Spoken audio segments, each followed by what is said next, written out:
Bem-vindo ao screencast sobre como conduzir um projeto de investigação, com particular incidência para a área da saúde. Neste vídeo, vamos ver como utilizar o SPSS para apresentar tabelas de estatísticas e histogramas ou gráficos de extremos e quartis que permitam descrever de forma univariada qualquer variável quantitativa no SPSS. Nos vídeos anteriores, vimos os conceitos teóricos subjacentes a essas tabelas e gráficos.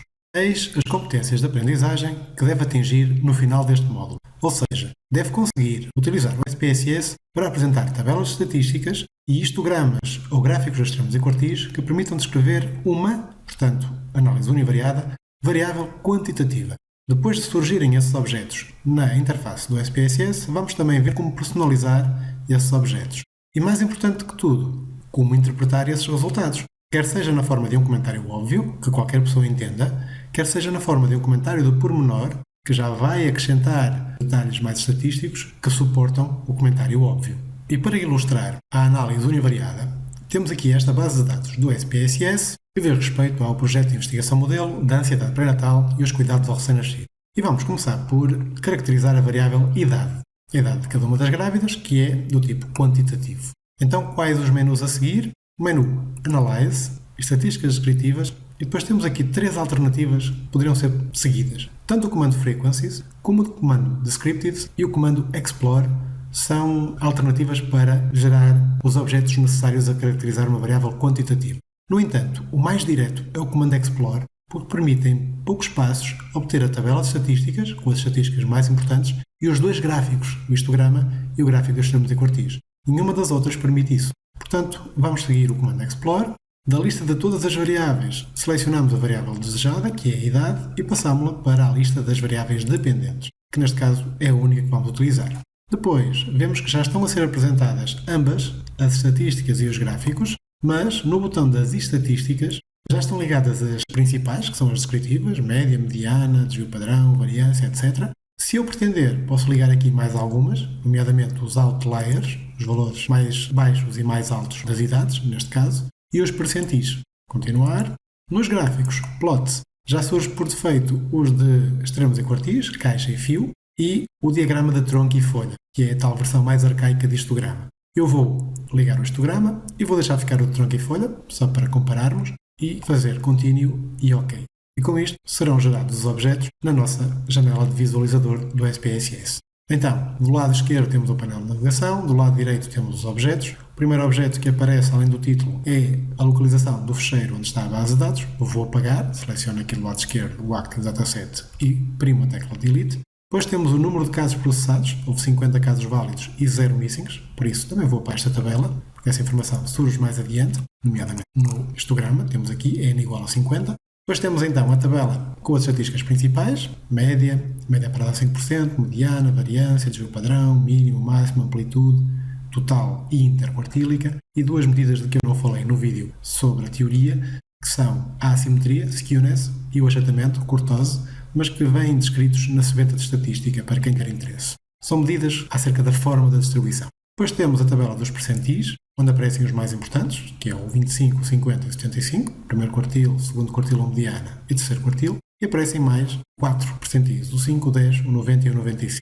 Depois as idades mais extremas, a mais velha de todas 43, depois 42, 40, 38, etc. E as mais novas, 16, 18, 18, 20, 21. E a partir daqui os gráficos.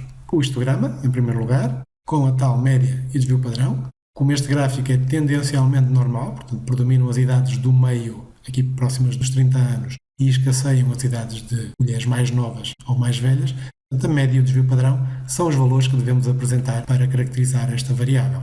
Então, em média, elas têm cerca de 29 anos, o que já não é o início da sua idade fértil, já estão com uma idade um pouco avançada. Desvio padrão 6,2 anos, o que reflete que há alguma dispersão nas idades. Aliás, como se vê, elas variam aqui ao longo destes anos todos. Não estão concentradas em torno da média, mas sim dispersas. E depois temos o nosso gráfico das extremos e quartis e pelo meio o diagrama de tronco e folha, que é a tal versão mais arcaica de histograma. Se inclinarmos a cabeça de 90 graus para a direita, percebemos que isto é uma espécie de histograma em que predomina esta classe, que vai dos 25 aos 29 anos, é onde existem mais mulheres, 19 mulheres com idades compreendidas entre esses valores.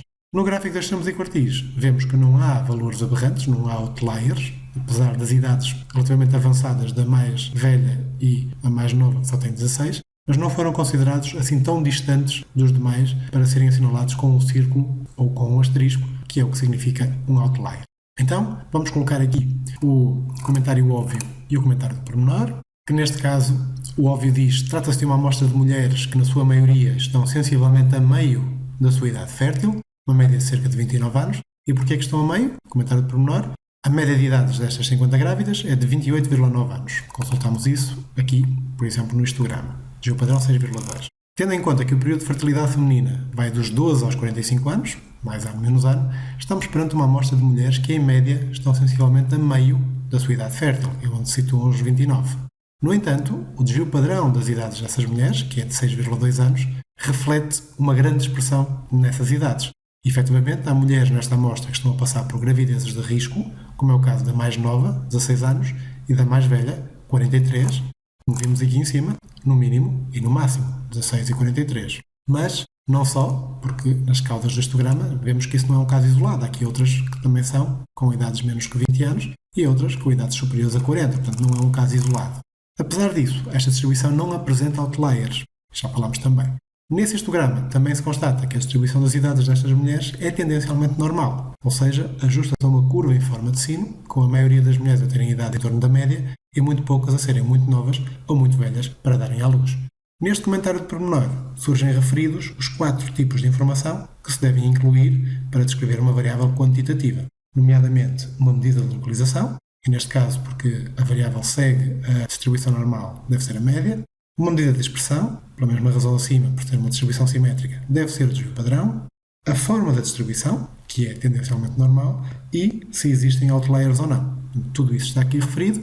Vou apenas mostrar como é que se inclui aqui a curva normal. Portanto, com um duplo clique acedemos ao editor de gráficos e temos aqui um botão que permite ligar a curva normal.